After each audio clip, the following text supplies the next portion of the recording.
What's up guys, doing a bit of a review of the shot stopper target block that I'd bought.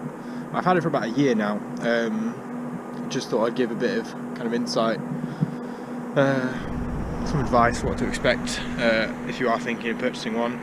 Personally, I've really liked it. It's been a really good investment from a target perspective. I know there's quite a few different ones on the market.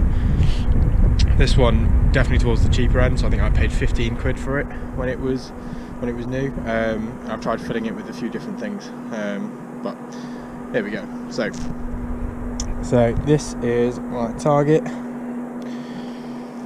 So after a year's use, it's not looking too bad, apart from one side where it got incredibly heavy usage, where it has just completely given in. Like, this is to be expected, you know, it's not a long-term solution really, but it does provide some entertainment in the short term. And as I say, I've still got another 5 sides worth of enjoyment to get out of it still. So you've got the animal targets on the top, and then you've got the normal targets on the side. You can also pin stuff to it, so I've got a set of compound targets pinned on there at the moment. Yeah, really good bit of kit. It came super quick in the post. Initially I tried filling it with, I went to a waste fabrics bin, just pulled a load of waste fabric out there, filled it with that.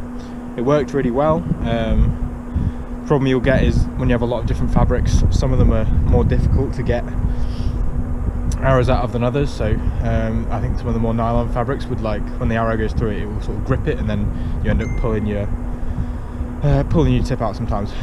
But tried a few different things. The most recent one was I used foam from old sofa cushions. So this works pretty well in terms of the arrow going in and then being able to get it out again, and going in at a nice uniform angle. What I found when I had loose fabric in there was that you'd get the arrow going off at normal angles depending on which bit it hit and how tightly packed certain areas were. The only problem with the sofa cushion foam, if you're shooting a really high poundage, it was going straight in one side, and then it would go up to the fletches or then all the way through, and it'll rip your fletches off. That is something to bear in mind. If you're shooting upward of about 60, you are going to be in the realms of pulling your fletches off.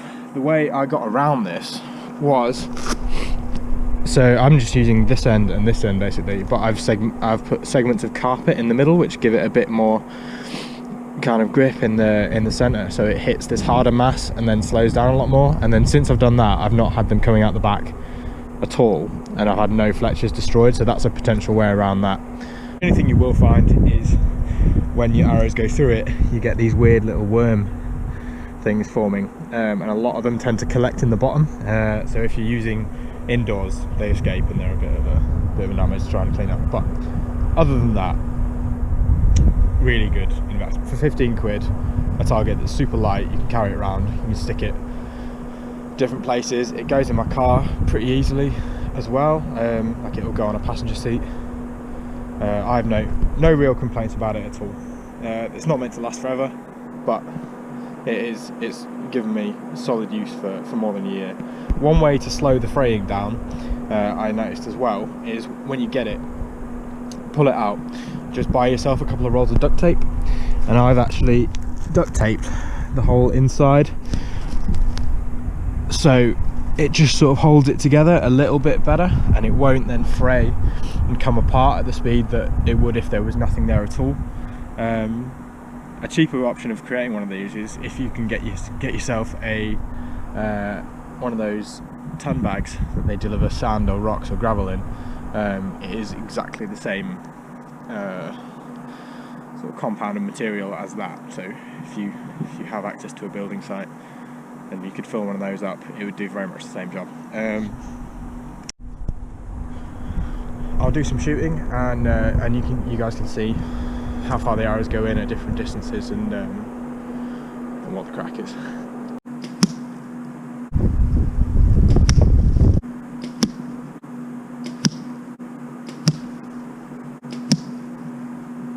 Okay, so that is shooting a 66-pound PSE Stinger, and we're shooting a 300 spine arrow. As you can see, they're all pretty similar. None of them are poking out the back. They've all gone in nice and straight. I'm pulling them out. Let's try and feel to hold it.